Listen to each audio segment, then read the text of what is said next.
Hello and welcome back to Quilts by Carmel. I am JOCARMEL, and are you ready to celebrate Black History Month? Can you feel the love?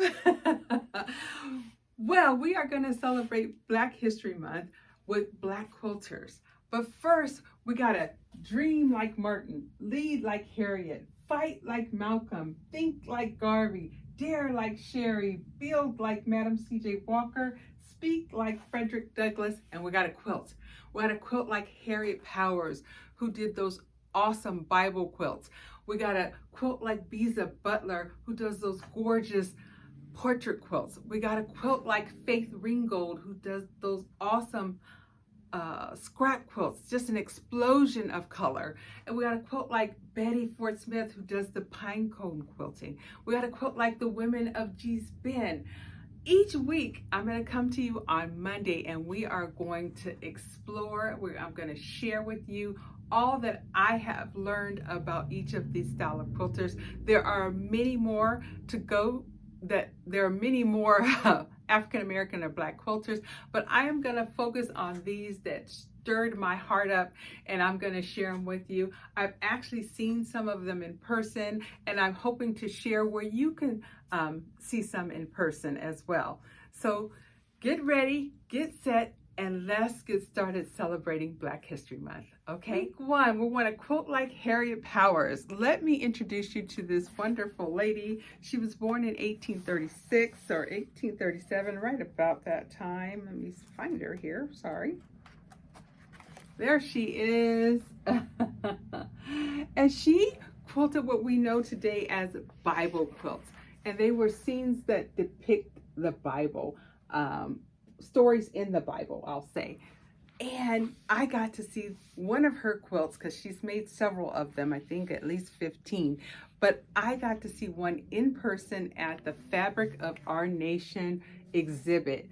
It's currently in Iowa. I saw it in LA last year, but it's well worth the experience. It's quilts and fabrics galore. I also got to see this quilt, which was by Beza Butler, who we'll talk about next week, but there's quilts from the women of Gee's Bend, women's suffrage, Navajo quilts, quilts of American history, presidential quilts, Ruby Bridges. It's just a whole variety of quilts and fabrics, and it's such a wonderful experience to go to. So if you have the opportunity to attend, you should.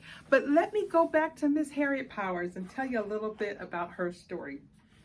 So she made these Bible quilts, and she entered them into the county fair in Georgia. I think it was Clark County Fair.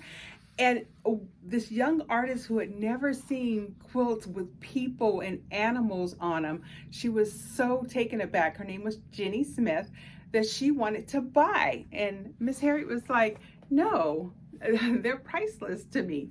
However, she came upon hard times about 4 years later. And so she ended up offering to sell her quilts to Jenny Smith for $10. But Jenny didn't have $10. So she ended up selling them for $5.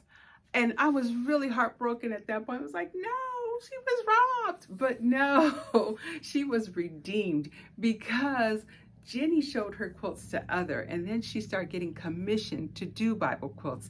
So I just thought that was an awesome story. I will link it below. The story is on the Smithsonian website, and I will link it. Just take a few minutes out of your time, maybe 2 to 3 minutes, and read this historic story. Yeah, it's a story, but it's a true story, and it's super exciting, okay? While I was researching Miss Harriet, I want to show you what I found. I was super excited. I found this pattern book, and it's by Kyra Hicks. It's the Lord's Supper pattern book. It's the imaginings of what Harriet Powers, one of her quilts might have been like, okay?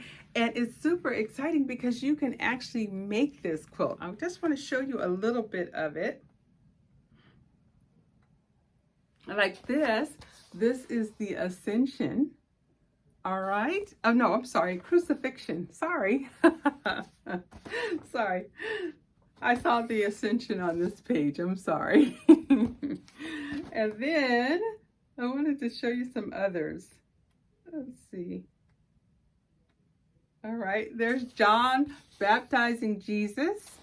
And you see the Holy Spirit, the dove coming down upon him. Let's see.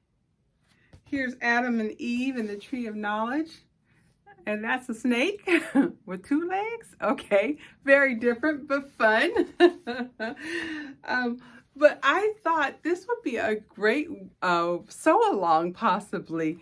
I don't know if I would do it all the same, but this might be something great for Juneteenth, to celebrate Juneteenth. So I'm considering this.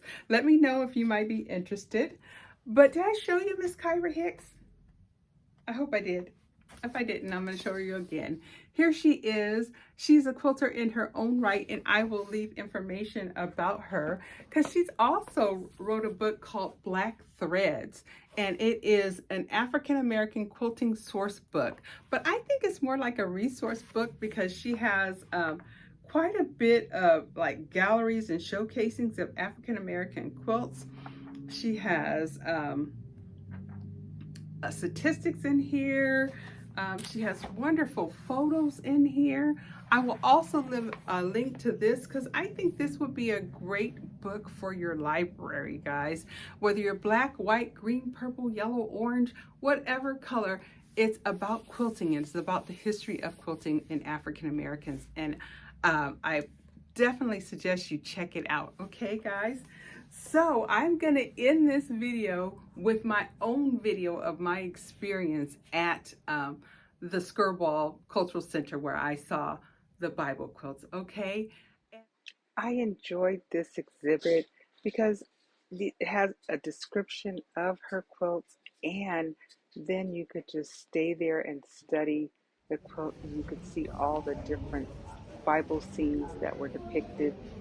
And then it also had a handwritten account of each block or each panel, and it was fantastic. I hope you have the opportunity to see this awesome exhibit at the Fabric of Our Nation. I just would love it if you guys would like, comment, and or subscribe, and take the time to look up a Black quilter. This week is Quilt Like Harriet Powers. Next week is Quilt Like Visa Butler. All right, thanks guys. Please like, comment, and share. Bye.